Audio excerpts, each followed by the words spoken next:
Well, good evening, AP Physics students. Mr. Kirsten coming at you here, and tonight we're talking about the Doppler effect. So, what is the Doppler effect? You might have heard things like, oh, we're using Doppler radar to track this storm system. What is the Doppler effect?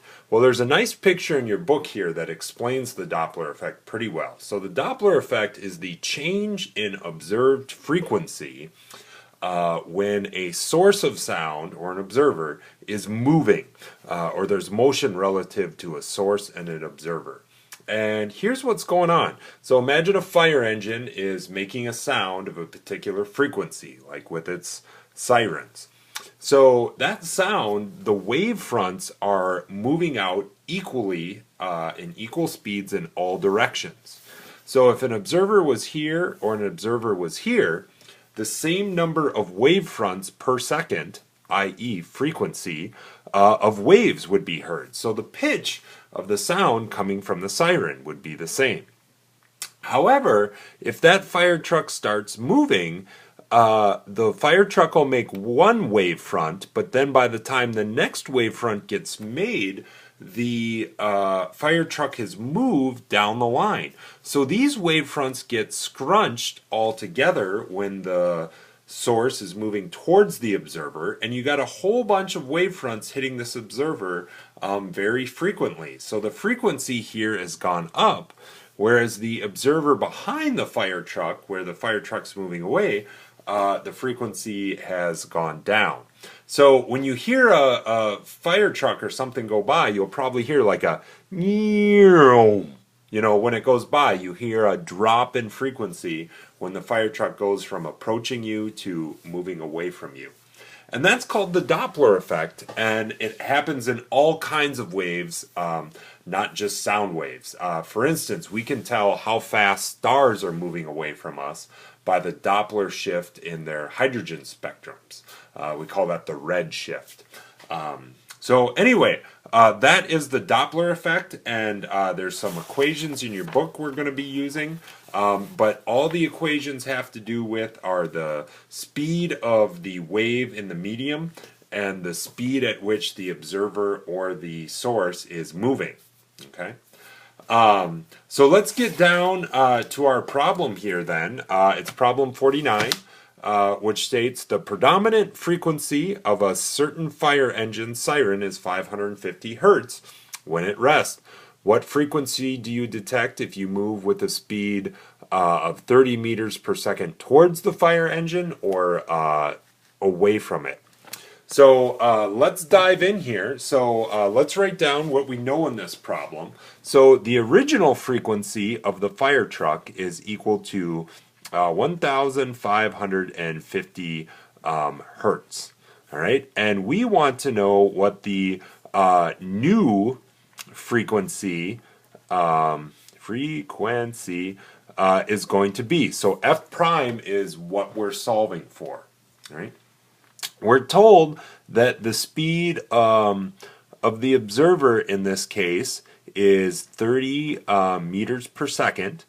And we can assume that the speed of sound, or the speed of the wave, in this case, assuming we're at nice room temperature, is about 343 meters per second.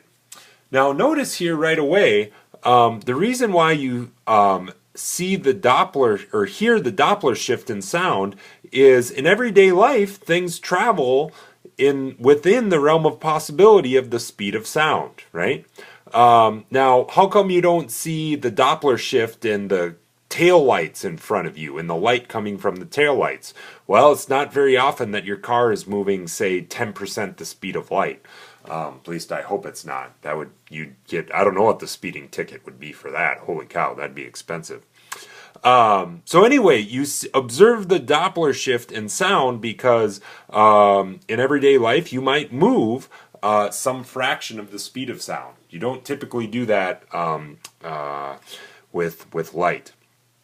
So let's do part A. In part A, we're moving we are moving, the observer is moving towards the stationary source. So the equation we're going to use is, from your book, F prime equals 1 plus the observer, the speed of the observer, divided by the speed of sound in the wave, times the original frequency. So this would be 1 plus 30 over 343 times 1550, and so we would get a new, pardon me, that should just be a single prime there, a new frequency heard of 1690 hertz when we round that to the correct number of significant digits. For part B, what happens if the observer is moving away? Well, the equation is very similar. You're just going to change one sign here. Okay? Just going to change that one sign there, and this will turn out to be F prime is going to be 1 minus 30 over 343 times 1550, which turns out to be 1410 hertz. Okay? So there are your answers for parts A and parts B for problem 49. Good work, physics students. So for your joke today, we're going to make you work for your joke. So on the spreadsheet, there's a second video that you should watch. It's very funny. It's Sheldon from The Big Bang Theory dressing up for Halloween as the Doppler effect. Best Doppler effect joke you'll ever see. Sheldon from The Big Bang Theory. Go to the spreadsheet, go to the video right next to this video, one column over. You'll laugh, you'll cry, you'll love it. So, nice work, physics students. Check out Sheldon talking about the Doppler effect.